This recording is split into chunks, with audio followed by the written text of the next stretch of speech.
Police state. Buddy, you can run, but you can't hide. China is keeping close tabs on everyone as a suspect was recently caught with the help of facial recognition software when he entered a concert venue in eastern China.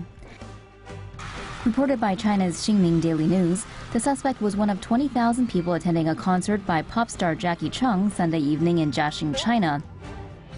According to Nanhu District Public Security Bureau, few minutes after the suspect passed through the scanner, the system issued a warning that he was a wanted person. Reports from China's state-run news agency Xinhua complimented the system's effectiveness and said it can verify people's identities at airport security in less than 1 second. While Global Times, another state-run agency, reported that the system has also been used to monitor students' attentiveness at school, as one student is quoted as saying, "He's more focused and doesn't dare to fool around in class anymore." Yeah, right. With the help of the AI recognition system, authorities were able to quickly arrest the person while a massive crowd exited the concert venue. The man, who authorities identified only by his last name, Yu, is accused of taking around $17,000 worth of potatoes in 2015 without paying for them. Interesting enough, Yu is actually the third person arrested at a Jackie Chung concert. In April, a man identified as Ao was arrested during a Jackie Chung concert in Nanchang. And earlier this month, a man surnamed Liu was identified by authorities at Chung's Ganzhou concert. Guess it's gonna be a while before these guys get to go to their next Jackie Chung concert. Say cheese. In China, someone's always watching. Facial recognition is popping up everywhere in China as the government looks to technology to keep constant track of its people and what they're up to. Chinese apartments equipped with keyless entry use cameras to scan and verify residents' faces. But although convenient, the technology is also being used by authorities to monitor individuals and identify alleged bad guys and persons of interest. The project, called Sharp Eyes, intends to connect public security cameras with those in private compounds and buildings to form a nationwide surveillance and data-sharing network. Sharp Eyes' aim is to compile information on citizens, including criminal and medical records, travel and purchase history, and social media use, and link it to a face and identity card. Its name derives from a communist slogan and is linked to Chairman Mao's attempts to get citizens to spy on each other. Supposedly, the system can track suspicious behavior to help eliminate crime, which in China can be anything from homicide to speaking out against the government. Ultimately, the goal is for total surveillance, and in a country where being an ethnic minority or an activist can get you flagged, that prospect is frightening. There's no escaping in China. Chinese authorities have begun donning high-tech glasses to spot suspects, the latest use of facial recognition technology in the increasingly all-seeing state. Police in Zhengzhou can now verify people's identities within minutes using sunglasses with a camera attachment, which is connected to a database via a portable device.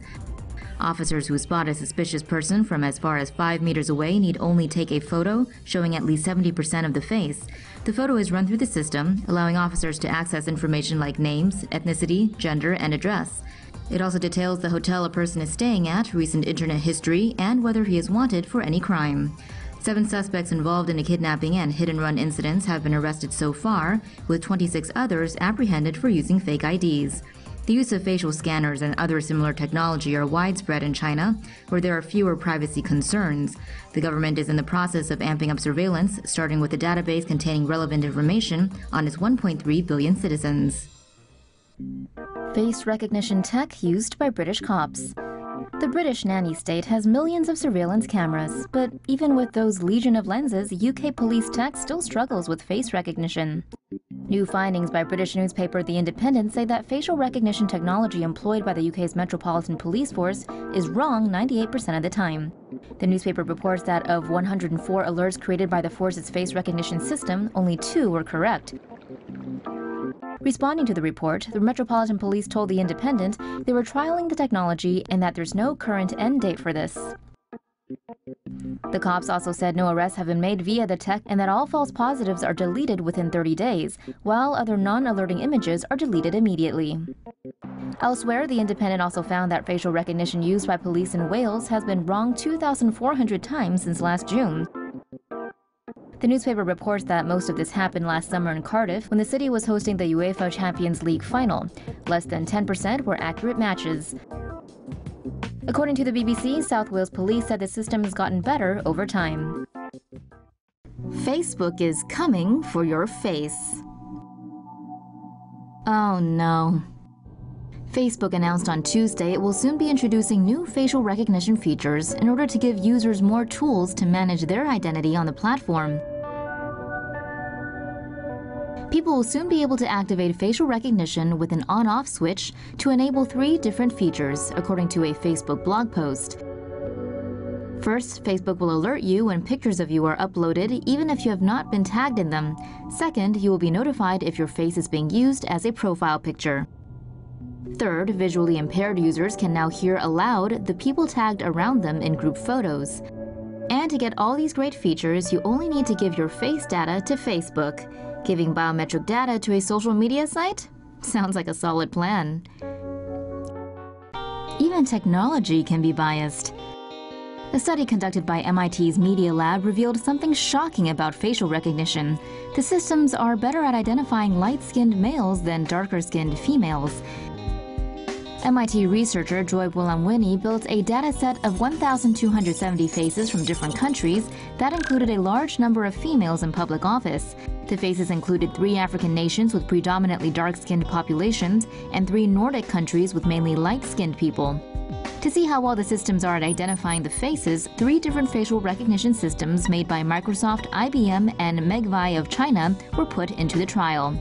Each face was assigned with a rating for skin type based on the Fitzpatrick rating system, a 6-point rating system which dermatologists use for classifying different shades of skin.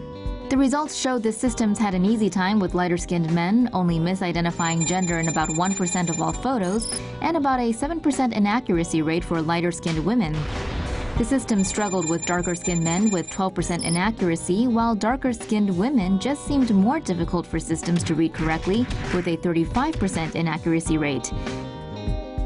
Based on the results, the study suggests the systems require some urgent revamping in order to operate in genuinely fair, transparent, and accountable ways.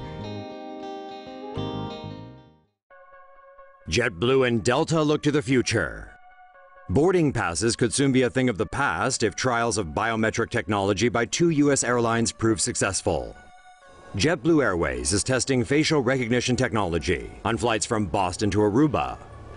Instead of using a boarding pass, passengers taking part in the trial pose for a photo. The photo is transmitted to a U.S. Customs and Border Patrol database, which matches the image to the passenger's passport photo.